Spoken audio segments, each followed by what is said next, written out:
Well, it's kind of like,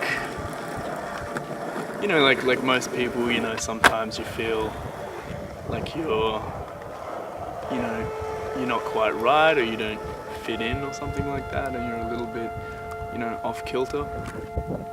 But I guess everyone has like a man in their head, someone who's, telling them that they're not good enough or they're not right, or, you make a decision, you think, oh, should I wear this? Should I say this? And the man in the head says, don't do it. You're fucking weird. You should tone down that personality of yours. It's getting really annoying.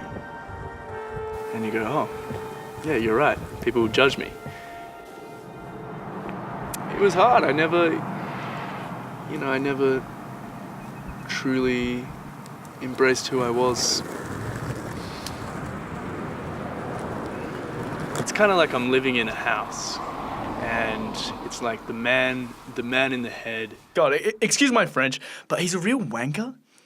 He didn't always reside in my head, though. He bloody invited himself in, had a sit down, said he'd stay a couple days, and never left. Sure, there's the occasional time where he sits in the attic. I don't really see him around the house, but I always know he's there, and I know he wants to come out and say hello. So how did he get in?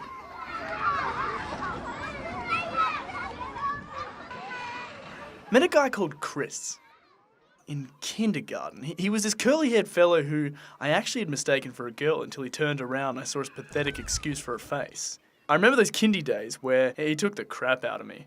Made me cry, to be honest. That's when the man paid his first monthly rent fee and entered my brain.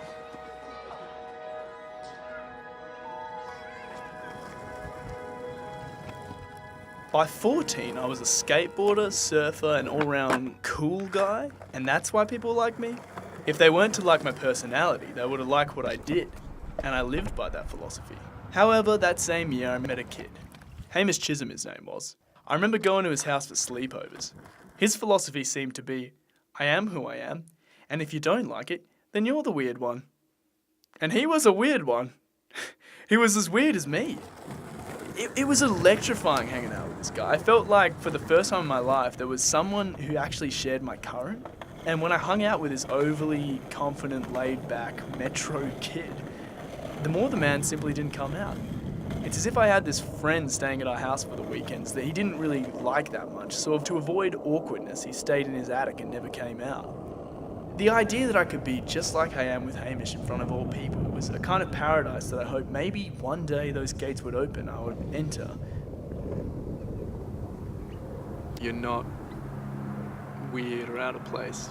You're just you. And if people don't like that, then that's their problem.